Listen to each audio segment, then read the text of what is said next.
William Collet n'aurait jamais pu vivre ailleurs que sur le canal du Midi. Pour lui, il n'y a pas plus bel endroit au monde. Qui veut des croissants et du pain et 3 baguettes. du chocolat? Depuis 1996, le canal et ses milliers de platanes sont classés au patrimoine de l'UNESCO. Ce matin-là, comme chaque week-end, William se rend au Somail, au village où il a l'habitude de faire ses courses. Le week-end, quand on prend le temps, on va faire les petites courses chez Claudine à la péniche. C'est un petit rituel. Ça fait partie de la vie sur le canal. On ne prend pas la voiture, on prend la petite barque. C'est un peu plus long, mais tellement plus agréable. Loin du rush de la ville et juste la tranquillité et la nature. À l'année, ils sont un peu plus de 300 à vivre sur l'eau et à son rythme. 300 habitants environ qui forment une petite communauté. Les gens du canal partagent une même philosophie. Vivre tranquille, loin de la pollution urbaine. Toc, toc, toc. Bonjour, bonjour. Les 3 baguettes. Du bon pain frais de chez Claudine. Merci Claudine. Je t'en prie. Bonjour. Tu le mets sur ton compte? S'il te plaît Claudine, oui. Je vais avec là si tu veux. Ça marche. C'est bon. Le Somail est l'un des plus anciens villages traversés par le canal. Bonjour. William connaît tout le monde. Des vieux du village font partie des anciens.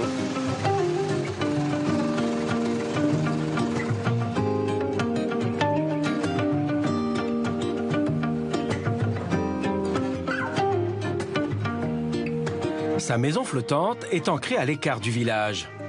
William est propriétaire de sa péniche qui mesure près de 30 mètres de long. Construite au siècle dernier, elle est plus que centenaire. Et le bon pain pour le petit déjeuner. Allez, hop, la confiture. On peut faire chauffer de l'eau? On va faire une petite tartine de miel? Oui. Allez. Le miel est produit par sa femme qui dispose d'une dizaine de ruches installées à proximité des rives. Super beau miel, tiens.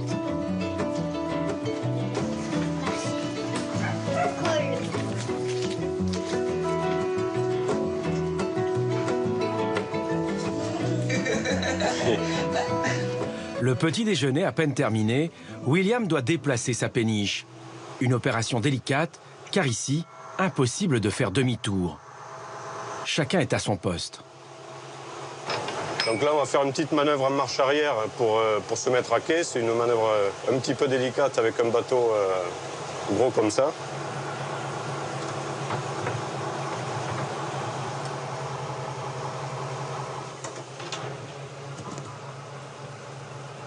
Ça se manœuvre pas comme une voiture, vous vous en doutez bien. C'est mon père à l'origine qui l'a ramené des Pays-Bas, qui a fait toute la construction. Et moi aujourd'hui, je fais plus de l'entretien et des choses qui ont vieilli et qu'il faut refaire. Les peintures, beaucoup de choses. Un bateau, c'est une passion. On ne compte pas. Tu m'aides à pousser la remorque, s'il te plaît? À 41 ans, cet Anglais à l'accent du Midi s'est toujours senti à l'étroit dans un appartement. En ville, il étouffait. À la mort de son père en 2007, il débarque sur le canal pour y vivre définitivement. Allez, on va se préparer un petit apéritif. Un petit vin blanc. Ici, la péniche fait 100 mètres carrés, mais c'est pas 100 mètres carrés habitables. Habitable, il faut compter 70-75 mètres carrés habitables. Ce qui est déjà bien. Il y a une belle cheminée ouverte ici. Ça sert beaucoup l'hiver. Hein. On chauffe, on fait des grosses flambées. C'est un très beau salon. L'hiver, on passe des heures à admirer le feu. La télé, pour nous, c'est ça. Tous les jours, un paysage nouveau, couleur du ciel qui change. Voilà, c'est paradisiaque. C'est jamais pareil. Au gré des saisons, il immortalise le canal du Midi. Des scènes et des tableaux qui évoluent au fil du temps.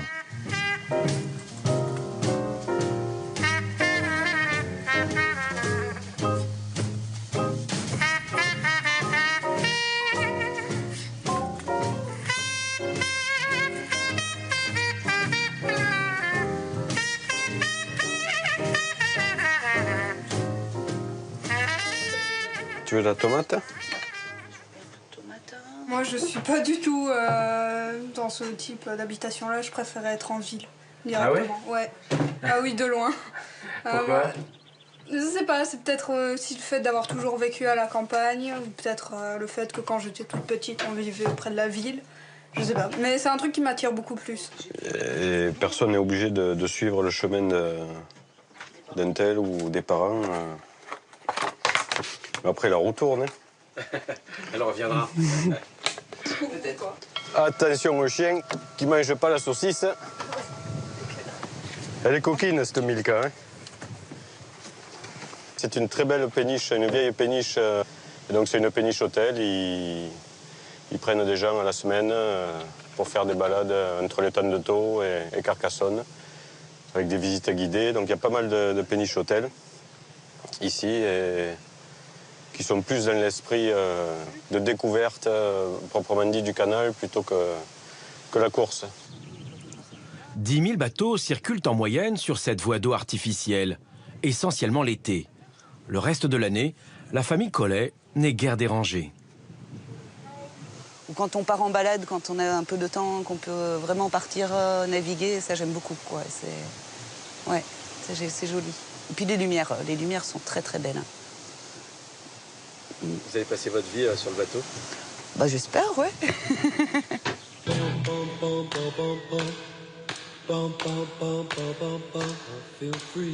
Une vie ou une semaine sur le canal du Midi, tout est possible. Dès le printemps, une quinzaine de péniches hôtels proposent des séjours et des croisières 5 étoiles.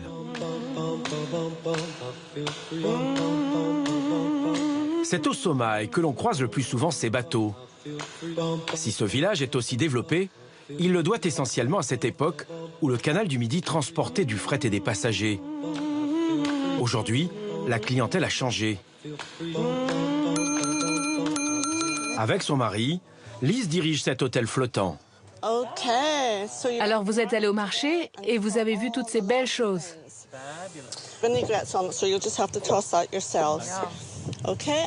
Je vous apporte le reste. Spécialité locale pour des clients fins gastronomes. Une semaine de luxe pour 3 000 € par personne. Je ne sais pas si vous connaissez, ce sont des rillettes d'oie. C'est la viande de l'oie, c'est pas du pâté. On prend la viande et on la cuisine encore et encore pendant un bon bout de temps, donc c'est vraiment très tendre. Alors, on vous souhaite un bon appétit et à tout à l'heure.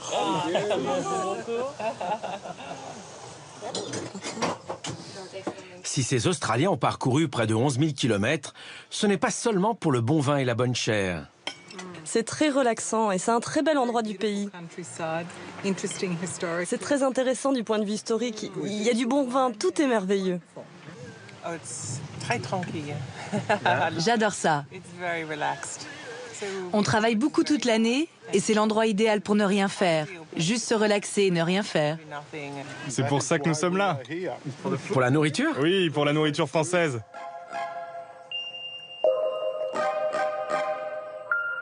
Des clients rois et à l'arrière de la péniche, un équipage aux petits oignons. Ici, c'est deuxième classe. Devant, c'est première classe. Oh, mais même le deuxième classe est quand même sympa. Oui, tiens, on a du bon vin. Hein? Santé. À la fin du déjeuner, ils repartiront pour une nouvelle étape, à une dizaine de kilomètres de là.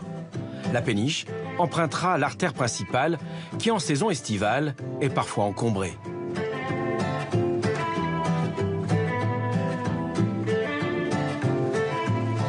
William, lui, connaît tous les chemins de traverse, ces petits canaux où aucun touriste ne s'aventure jamais.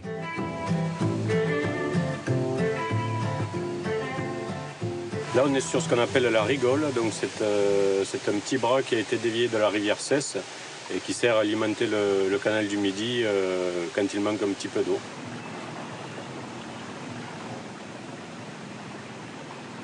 C'est un endroit magnifique, c'est comme un mini canal du Midi. Donc, vous voyez les platanes, les lumières, c'est un peu similaire, hein, sauf qu'on n'a pas les bateaux, on n'a pas les touristes. C'est un très calme endroit.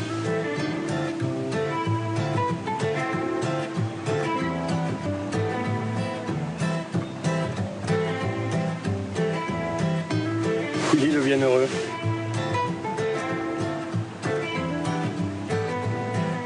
À peine 10 minutes de navigation et William se retrouve sur l'un des plus beaux ouvrages du canal du Midi, le pont-canal de la Cesse, du nom de la rivière qui coule juste en dessous. Une nouvelle semaine de travail commence pour Willy le Bienheureux. Son chantier flottant se trouve à l'entrée du village du Sommail. Depuis 2012, il rénove entièrement cette péniche de 30 mètres de long.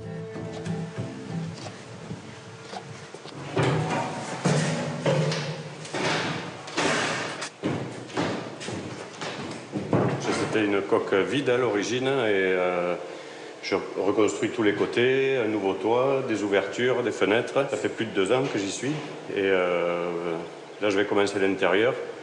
Je pense qu'il y en a pour encore une bonne année de travail. William ne s'était jamais attaqué à un tel chantier. Dans cette péniche, il faut tout refaire, de la coque aux aménagements intérieurs.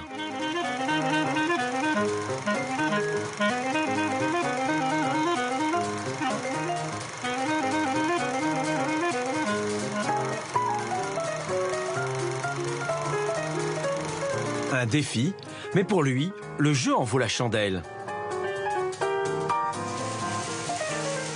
Faire des agencements très simples aux alentours de 100 000 €. Et puis après, une belle péniche, péniche hôtel par exemple, ça peut aller jusqu'à 300 000 400 000 €, même les dépasser.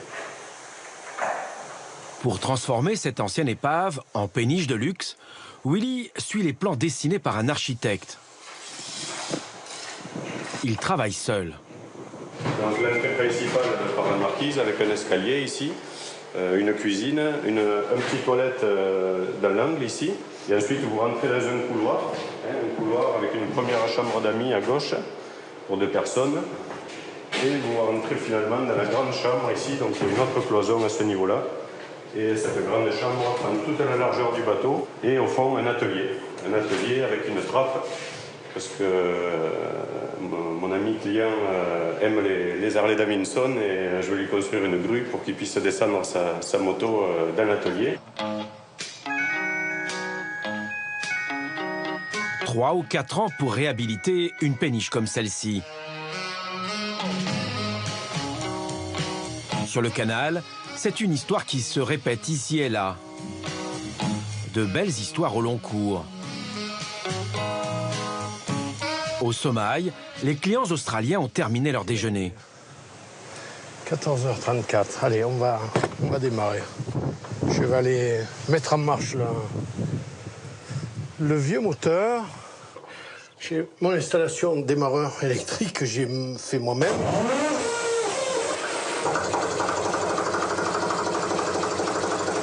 Le vieux moteur tourne comme une horloge suisse. On va larguer la garde avant, la bleue. You are ready? oui. Allez, we go. En 2000, Lise et René achètent cette péniche de près de 29 mètres. Une vieille dame construite en 1905.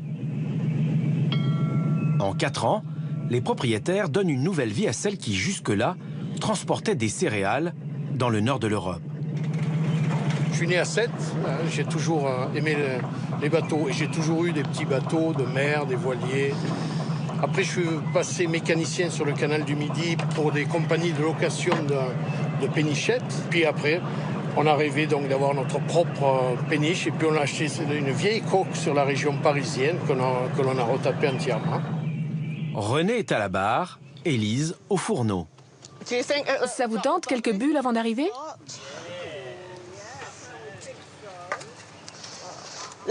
C'est pas du champagne, mais c'est bien mieux.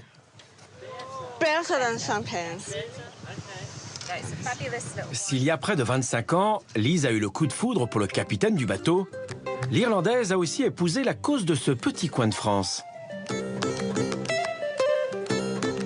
On sert que des produits locaux. Le seul vin qu'on sert qui n'est pas de la région, c'est le champagne. Et ça, c'est une fois par semaine. Tout le reste, c'est Languedoc-Roussillon. Vous êtes chanceux. Oui, très chanceux. Et c'est bon. C'est sec, mais c'est bon.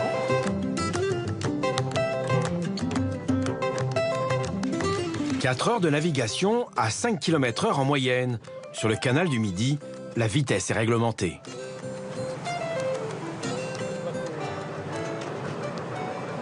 Alors là, c'est le mois d'août, c'est vraiment souvent août-septembre. Il y a beaucoup de locations, beaucoup de navigation. On préfère le canal quand il est un petit peu moins chargé, c'est-à-dire au mois de mai, juin, et du 15 septembre au 20 octobre. Là j'aime bien le canal. Un rythme de croisière qui permet d'apprécier les paysages du Languedoc. À cette allure, les touristes étrangers découvrent quelques-uns des chefs-d'œuvre imaginés par Pierre-Paul Riquet, l'homme qui, à la fin du XVIIe siècle, créa le canal du Midi.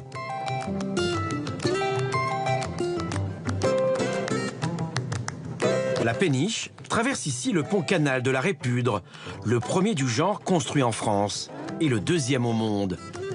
La légende raconte que c'est Léonard de Vinci qui fut l'initiateur du premier pont-canal en Italie.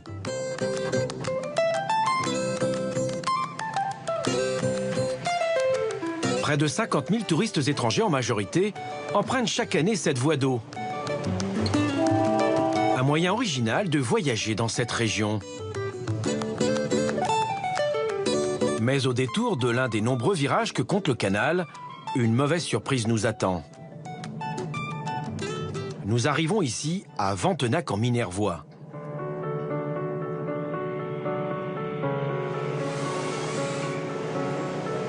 Des platanes sont coupés en petits morceaux. En cause, le chancre coloré, un champignon dévastateur qui a débarqué en Provence en 1945. Plusieurs milliers d'arbres ont déjà été rasés. D'ici à 20 ans, il ne sera peut-être plus possible de s'amarrer dans un coin aussi sauvage et ombragé. Retour à bord, il est déjà l'heure de préparer le dîner. On aime la bonne bouffe. On n'en fait pas trop, mais on aime la bonne bouffe.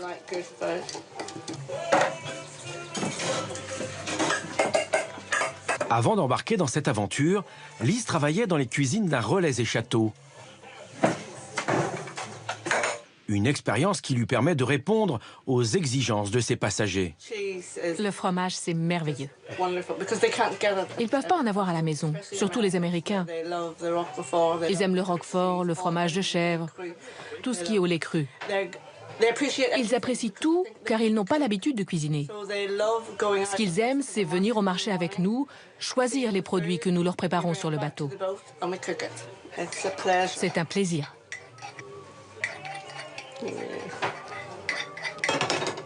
Tout le monde est prêt?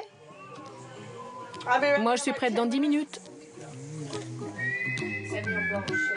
Ces clients ne s'occupent jamais de rien. Pris en charge dès leur descente d'avion, ils seront à la fin de leur séjour raccompagnés jusqu'à l'aéroport.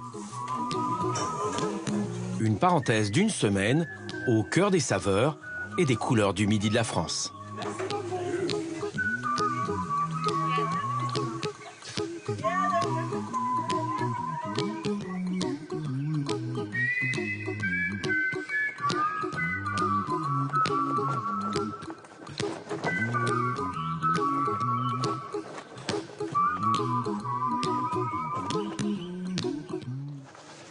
Le lendemain, aérodrome de Lézignan.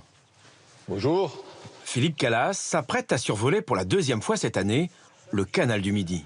Ouais, ça va, Harry? Eh bien, écoute, ça va, la météo est super. Une belle lumière, là. Une belle lumière. Donc là, je te laisse embarquer. Entendu.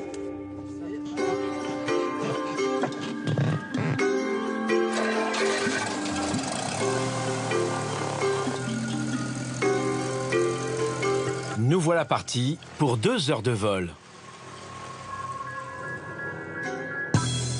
Ce directeur d'école a déjà réalisé plusieurs livres sur le chef-d'œuvre de Pierre-Paul Riquet. Ce matin, le photographe veut nous montrer à quel point le canal du Midi mérite son classement au patrimoine mondial.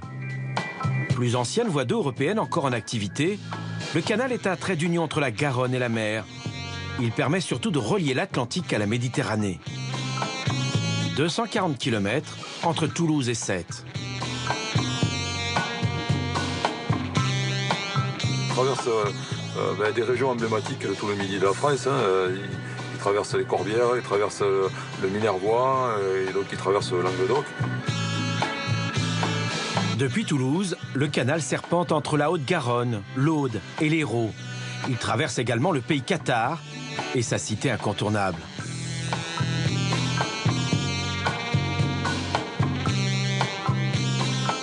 Il passe par des grandes villes comme Carcassonne, comme Narbonne, comme Béziers. Il passe aussi à travers de nombreux petits villages qui se sont développés grâce à l'activité qu'il a amenée.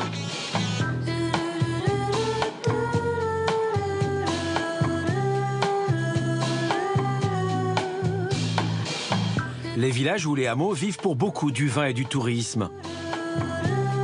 Ces communes se concentrent autour du canal et du port. Donc sur la gauche, là, on a le port de Homs qui est un des ports du canal du Midi qui accueille une base de location de bateaux, mais qui a été historiquement, depuis le creusement du canal, un port qui servait pour le transport du vin du Minervois.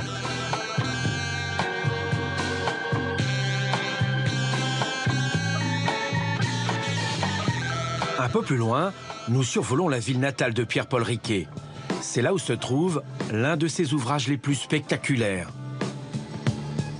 Donc là, on arrive à Béziers avec un site important du canal du Midi qui est l'escalier d'écluse de Foy-Serrane. Donc un échelonnement de 8 bassins qui permettent de franchir un dénivelé de 21 mètres de hauteur et qui permet donc de rejoindre le niveau du cours de l'Orbe qui va être franchi ensuite par le pont canal sur l'Orbe. Aujourd'hui, seules 7 écluses sont encore en service. C'est une réalisation unique dans l'histoire des transports fluviaux. Au total, ce sont plus de 300 ouvrages d'art qui jalonnent le parcours du canal du Midi. Philippe Calas les a tous photographiés. Des écluses comme celle de Fontserrane, des ponts, des aqueducs ou encore ces fameux ponts-canaux. Si Pierre-Paul Riquet imagine celui de la Répudre, les autres sont l'œuvre du marquis de Vauban. Celui de l'Orbe est classé au titre des monuments historiques.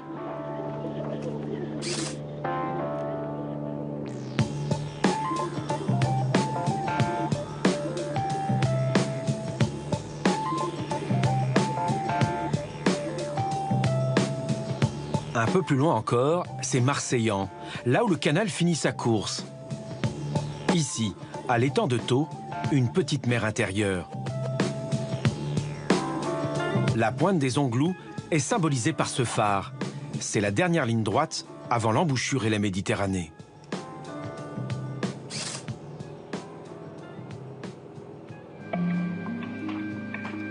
Après ce survol, Philippe Calas tient à nous emmener au tunnel du Malpasse. Un lieu qui, à ses yeux, montre le génie et surtout l'obstination d'un homme prêt à tout pour réussir son pari totalement fou. À certains endroits comme ici, Pierre-Paul Riquet a dû déplacer des montagnes. Nous sommes sur la colline d'Anserune, dans le département de l'Hérault. Il était impératif que le canal traverse la montagne d'Anserune pour pouvoir ensuite terminer son parcours à Béziers et ensuite pouvoir rejoindre l'étang de Thau et la ville de Sète qui a été réalisée en même temps que le canal du Midi. Et donc il a fallu assez longtemps et pas mal d'énergie pour arriver à réaliser ce tunnel. Nous sommes en 1679. Jamais auparavant un tunnel de cette nature n'avait été creusé.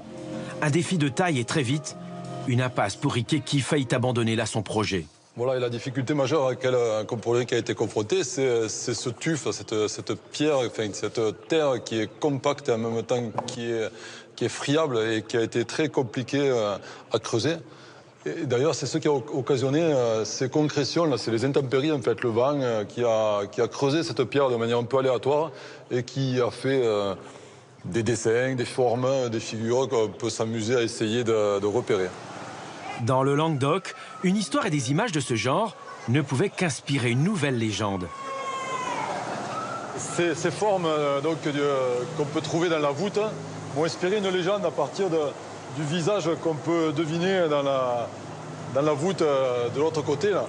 Elle raconte que Paul Riquet aurait été maudit par le sorcier de la montagne d'Alcérune et donc son visage et son âme auraient été enfermés dans la voûte du tunnel du Malpasse parce qu'il est passé à travers cette montagne contre l'avis de ce sorcier et malgré tout pour que son canal arrive jusqu'à Béziers. Béziers, là où tout a commencé. Ici trône la statue du fils prodige, l'enfant du pays qui réussit à réaliser le rêve des plus grands. Néron, Charlemagne, François Ier ou Henri IV avaient déjà songé à un canal pour relier l'Atlantique à la Méditerranée. Et c'est lui, Riquet, le collecteur de l'impôt sur le sel, le gabelou de Louis XIV, qui réalise l'impossible. À Toulouse, il existe un lieu de mémoire. Une salle où toutes les archives du canal du Midi sont conservées précieusement. Des kilomètres de boîtes, de documents, de lettres, de plans et de cartes que seul Samuel Vanier, l'historien, peut identifier dans ce capharnaüm. Des trésors inestimables qu'il conserve et décrypte. Dans cette boîte, les correspondances entre Riquet et Colbert, son mentor, son allié à la cour du roi Soleil. Après Versailles, le canal royal du Languedoc est le chantier le plus important de Louis XIV. Là, on a la lettre de 1662. C'est la première que Riquet écrit à Colbert, dans laquelle il lui parle de l'histoire de faire un canal. C'est à partir de cette lettre que toutes les opérations vont se déclencher. Rien n'échappe à Colbert, les yeux et les oreilles du roi Soleil. Et c'est grâce à ça qu'on a à travers un corpus de lettres, il y a à peu près 300 lettres échangées entre Colbert et Riquet sur toute la période de la construction du canal. On peut suivre les travaux pas à pas grâce à cette correspondance. Riquet consigne tout sur le canal royal. Mais plus d'un siècle après sa mort, à la Révolution, la voie d'eau perd ses lettres de noblesse. Il devient alors le canal du Midi. Riquet tombe dans les oubliettes de l'histoire, mais c'était sans compter sur sa descendance. Les lithographies se sont enchaînées au XIXe siècle. Il y a un travail fait par ses héritiers pour que sa mémoire soit honorée. Il y a un jeu politique derrière la glorification de l'image de l'ancêtre. Ça leur permet de revenir, de gagner une légitimité qu'ils avaient perdue à la Révolution, puisque c'était donc des nobles qui ont traversé la Révolution en perdant quelques plumes. Et après, sous la Restauration, ils ont récupéré une partie des biens qu'ils avaient perdus, dont une partie des parts de la propriété du canal. Si aujourd'hui Riquet est considéré comme l'un des grands hommes de l'histoire de France, il le doit d'abord à une idée de génie. Elle trouve sa source au cœur de la montagne Noire. C'est cet immense réservoir qu'il fait construire pour retenir les eaux. Une prouesse technique à l'époque. Alain Char, le responsable de ce barrage, est intarissable sur Riquet, l'homme qui pourtant au départ n'avait aucune notion de génie civil. Donc on se trouve vraiment sur le barrage là. Il faut bien penser que ce barrage, c'est une énorme masse, 150 mètres d'épaisseur à sa base. Donc c'est son poids, sa masse, qui assure la solidité. Plus c'est gros, plus c'est solide.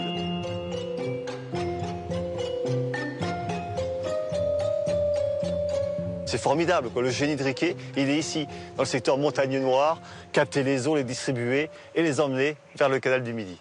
Mais et à l'époque, se lancer dans une idée de concevoir un canal, fin du XVIIe, quoi. Je veux dire, c'est phénoménal, quoi. Sans outils, sans moyens, en mettant que de la main-d'œuvre et des milliers d'ouvriers ont construit ce barrage, c'est phénoménal pour l'époque. Je ne sais pas si on serait capable de faire pareil actuellement. Plus tard, sous Napoléon III, on met en place ce parc romantique avec un jet d'eau et des cascades. Rien n'est trop beau pour magnifier ce lieu. L'empereur en personne doit venir l'inaugurer. Et Napoléon III n'est pas venu. Il a inauguré la gare à Castelnaudary, mais il n'est pas monté ici. Mais quand même, c'est resté.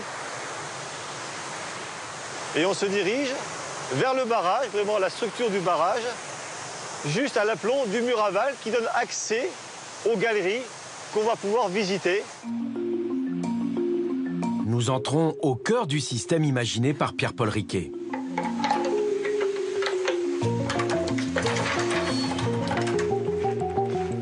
Il faut d'abord suivre une succession de tunnels et d'escaliers pour arriver aux vannes que seuls les techniciens habilités peuvent ouvrir ou fermer en fonction des besoins en eau du canal. Alors ici, on est dans un endroit le plus stratégique de l'ouvrage. Là, au fond, et c'est là qu'on vient ouvrir les vannes pour alimenter en eau le canal. Mais pas que le canal, puisque le canal consomme de l'eau, mais aussi l'irrigation, les végétaux qui bordent le canal. Et donc tout ça est alimenté majoritairement par le réservoir de Saint-Ferréol. Et bien on y va, on va pomper manuellement, et on y va.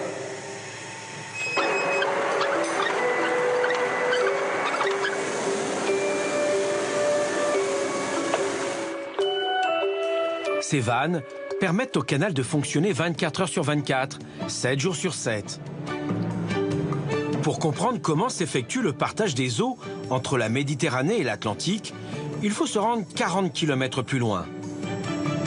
C'est là que la magie opère. Nous sommes sur le point le plus haut du canal du Midi. Donc là, on arrive vraiment à l'entrée du canal. L'eau de la Régole débouche dans ce petit lieu pour arriver au bief de partage, ce point haut du canal du Midi, comme un escalier d'eau alimenté de chaque versant, le côté vers Toulouse, l'Atlantique, et le côté vers Carcassonne, la Méditerranée. On met un petit bateau, une petite feuille là, on va la retrouver à Béziers ou Carcassonne. Si on la met vers la droite, on va la retrouver à Toulouse. Pour rendre hommage à son roi, Riquet est prêt à tout. De ce lieu, situé en Haute-Garonne, il imagine un château et des jardins, mais pas n'importe lesquels.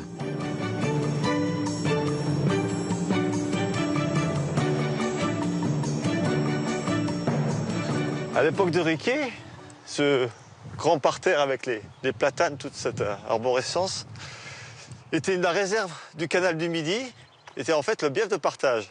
Et Riquet avait l'idée de mettre en son centre la statue de Louis XIV et de créer une ville avec des magasins tout autour, en faire un petit Versailles. Le projet ne vit jamais le jour. Mais grâce à l'ingénieur Riquet, le transport fluvial connaît son apogée. Le canal du Midi fait très vite les beaux jours de ce secteur. Les bateaux et leurs frettes n'ont plus à contourner la péninsule ibérique. Un gain de temps et d'argent. Les années 80 signent la fin de cette époque. Désormais, le tourisme fait vivre le canal du Midi. Retour au sommeil.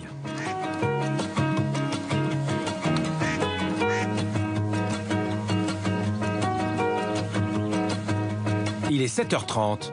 Comme chaque jour en été, l'épicerie Tamata ouvre ses portes. Le magasin est le seul commerce flottant du canal. Claudine en est la propriétaire. En haute saison, elle reçoit une centaine de clients par jour. Oui, white. J'ai 2 baguettes, oui. Ce sont des étrangers en majorité. Vous êtes de quelle nationalité? British. Voilà. Vous parlez pas anglais, vous? Oh, très peu. Juste a little bit. Very. Voilà. En 2007, elle quitte les Tours de la Défense dans la région parisienne pour habiter à plein temps sur cette péniche. J'ai débarqué ici, je voulais changer de vie, hein. J'avais 50 ans. Et c'est la Défense, ça suffisait. Comme mon fils connaissait cette affaire, c'est vrai que lorsqu'il m'a dit qu'il y avait cette affaire-là, je suis venue et puis j'ai pris la décision dans les 8 jours. Une nouvelle vie à l'ombre des platanes.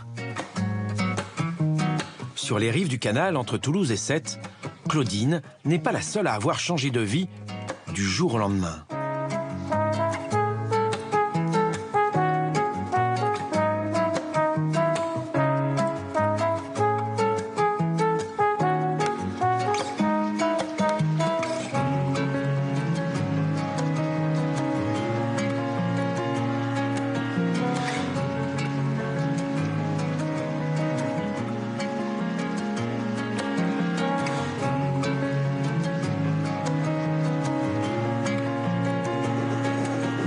Robert Mornay vivait dans les Cévennes. Éducateur pour jeunes, à sa retraite, il tombe amoureux. Un coup de foudre un peu particulier.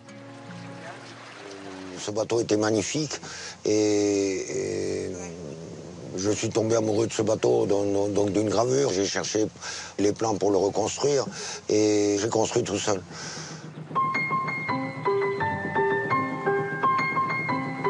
Grâce aux archives conservées à Toulouse, il démarre le chantier dans son jardin.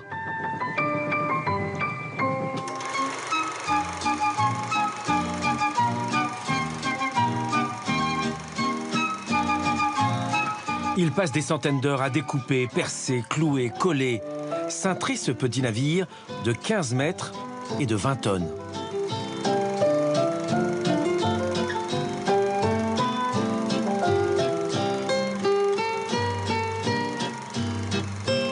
Le 27 août 2011, le bateau est mis à l'eau et baptisé à la vieille église du Sommail.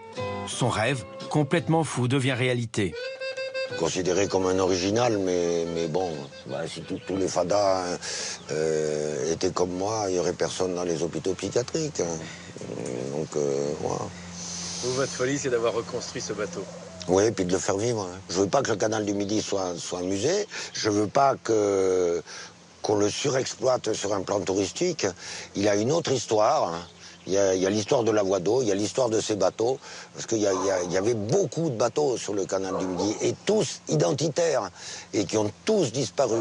Parce que je veux bien qu'on parle des bâtiments matériels du canal, les ouvrages d'art, etc. Il y a beaucoup de gens qui s'occupent de ça, mais personne s'est occupé de la vie du canal, en tant que vie. Oui, vivre sur l'eau, quoi. Qu'est-ce que ça veut dire, quoi? Robert veut renouer avec l'histoire de la voie d'eau. Jusqu'au milieu du 19e siècle, cette barque naviguait le long des 240 km du canal. Une barque de poste qui en fait n'était pas censée transporter le courrier. La poste, c'est une distance. C'est la distance entre deux relais de chevaux. Ça correspond à peu près à 4 lieues. Et c'est la mesure du temps de travail d'un cheval. Parce qu'avant, ce bateau-là, il était tracté par les chevaux. Il était tracté par des chevaux, donc tout le temps, jusqu'en 1858. Et donc sur les chemins de halage que tu as. Et ce bateau était prioritaire par rapport aux autres. Mais il ne transportait jamais de courrier. À l'époque, tous les bateaux, les barques ou les péniches, sont allés par des chevaux ou tirés par des hommes.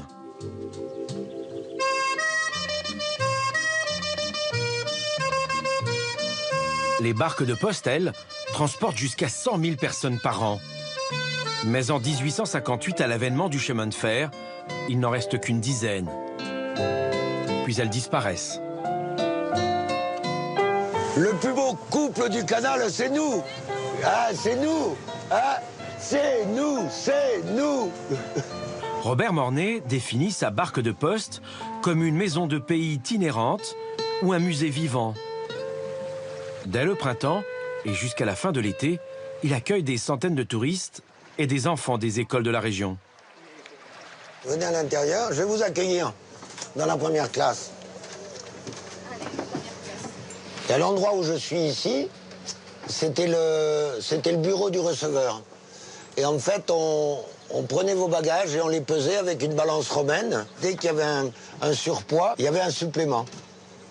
Alors ici, vous êtes dans la salle du commun, qui est à peu près l'équivalent de la seconde classe ou un truc comme ça. Et après, c'est les riches là-bas. Pardon, monsieur, on vous dérange pas? Alors, il faut savoir aussi que de ce côté-là, c'était 30% plus cher qu'ici. Mais aussi que les enfants, comme elle, ils payaient pas. Venez, venez. Après, on pourra terminer peut-être en première classe. Moi, je dors là. En première classe. Ah bah ouais, quand même.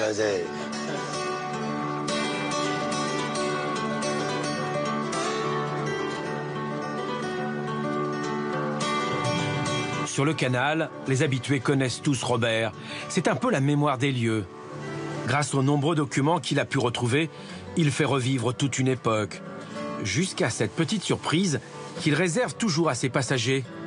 Une boisson à base d'anis. Elle avait disparu. Bon, j'ai décidé, pour terminer le voyage, de vous présenter la dernière bêtise que j'ai faite. C'est que j'ai retrouvé la recette de l'eau de Sept. Une recette qui date de 1670, qui était la boisson de Riquet, la boisson préférée de Riquet. Et Riquet avait envoyé 573 bouteilles à Paris pour faciliter les signatures. Donc, c'est les premiers pots de vin. C'était les premiers pots de vin. Depuis 3 ans, Robert sillonne le canal et prêche une parole, celle de Riquet, l'homme qui lui permet aujourd'hui de vivre une nouvelle histoire au fil de l'eau. Ce que je défends, c'est ce territoire-là, c'est-à-dire le territoire de Riquet. C'est pas que la voie d'eau, hein, pas que ça, quoi, le canal.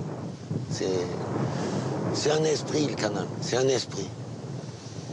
Mais il faut s'y imprégner dedans, il faut beaucoup de temps, il faut du soleil, il faut de la pluie, il faut tout ça, quoi. Le canal, c'est pas que le soleil, quoi. Non, il faut du cœur. Oui, mais je crois que les gens des canaux ont du cœur, ouais.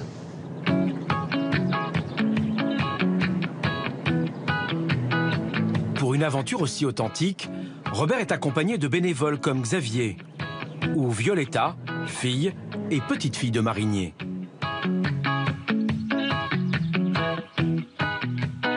Mon père est remonté la Seine, il en était chargé. Il y avait un ponton et il a largué ma mère enceinte sur le ponton. Il a continué la route pour aller faire son travail. Et 3 jours après, en redescendant, il a repris sur le même ponton. Ouais. Et avec un bébé. Avec un bébé dans les bras. C'était vous. Voilà, c'est ça, ouais. Violetta n'avait que 3 jours. À sa majorité, elle devient batelière et abandonne la Seine pour le canal du Midi. Un long fleuve tranquille. Pas toujours pour Robert, car l'été, le canal est à ses yeux trop fréquenté par les touristes et leurs bateaux de location. Attention, un bateau devant. Là, regarde l'autre qui arrive. Regarde, il arrive plein pot, là. C'est pas bon, quoi. C'est pas bon. Et on voit bien qu'il n'y a pas la place. Moi, j'ai une fille, elle est tombée à l'eau comme ça. Elle avait 10 mois. Il y a un bateau de location. Nous, on était amarrés, c'était à Capestan. Et j'étais amarrée avec le bateau. Et il y a un bateau de location qui vire et qui me rentre dedans. Et pendant ce temps-là, ma fille, qui a été côté berge, elle est tombée entre la berge et le bateau. Finalement, elle a réussi à ressortir, quoi, comme un tétard. Elle est née sur un bateau aussi, c'est ça? Elle est née sur un bateau, oui.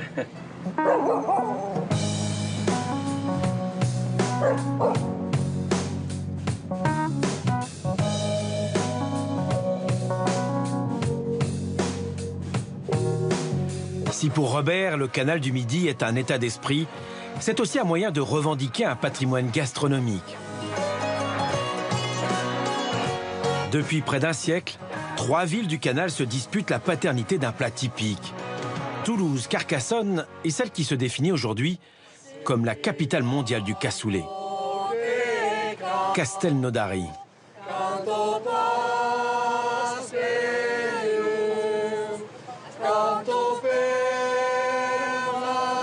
L'hymne du Languedoc repris en chœur. Ceux qui donnent de la voix appartiennent tous à la grande confrérie du cassoulet de Castelnaudary.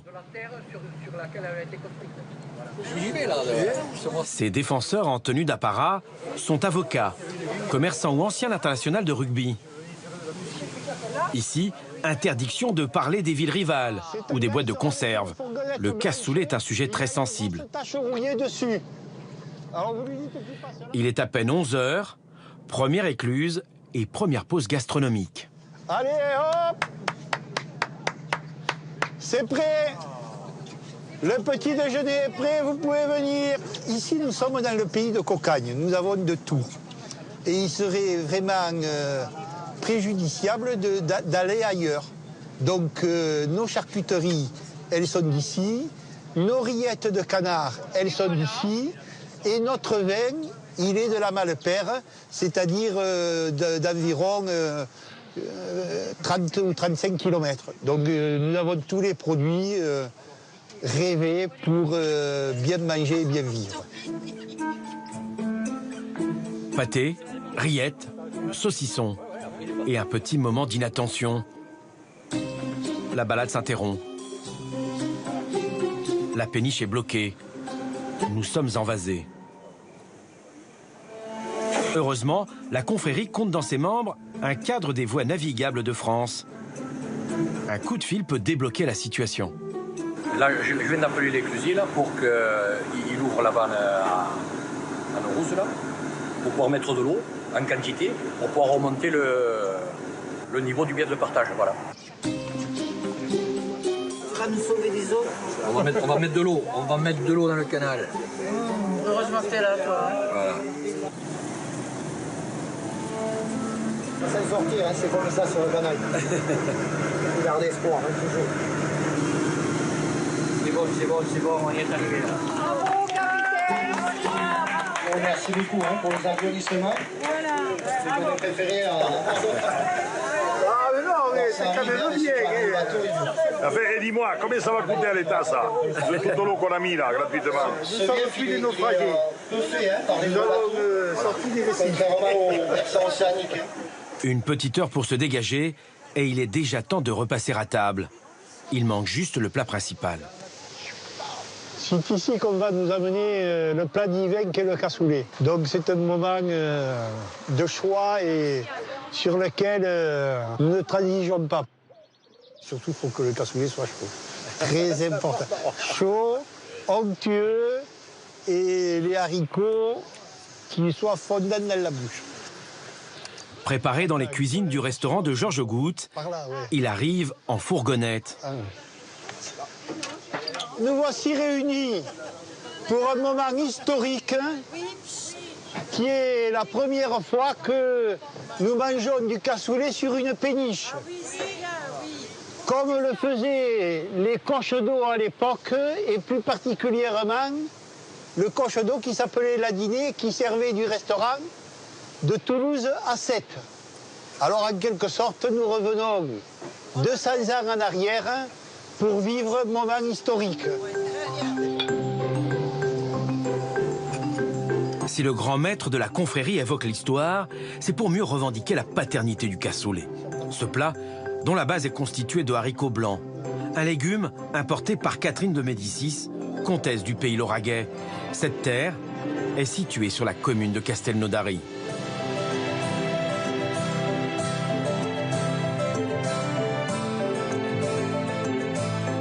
Mais pour plaider la cause de sa ville, Georges Goutte, avocat de profession, a d'autres atouts dans sa manche.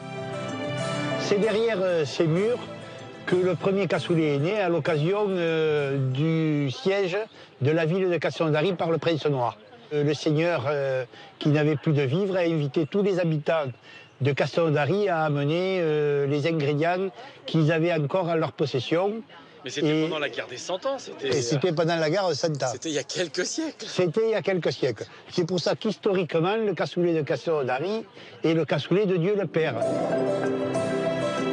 Histoire vraie ou légende, peu importe, Castelnaudary est désormais indissociable de ce plat, que ce soit sur le plan historique ou économique. Aujourd'hui, sur les 70 000 tonnes de cassoulet vendues en France, chaque année, 20 000 tonnes proviennent de cette ville, située sur les rives du canal du Midi. Depuis 15 ans, en août, la Grande Confrérie intronise de nouveaux ambassadeurs. Parmi les récipiendaires, quelques-uns sont originaires de Toulouse, l'autre pays du cassoulet. Nous n'avons jamais reçu un personnage de ta dimension et de ta trempe. Ce personnage, c'est Claude Onesta, l'entraîneur de handball, aux multiples titres olympiques et mondiaux. Derrière le cassoulet, la Grande Confrérie et ses porte-paroles font aussi la promotion de tous les produits du terroir. Des produits que l'on trouve de Toulouse à Sète, sur le tracé, imaginé il y a plus de 3 siècles par Pierre-Paul Riquet.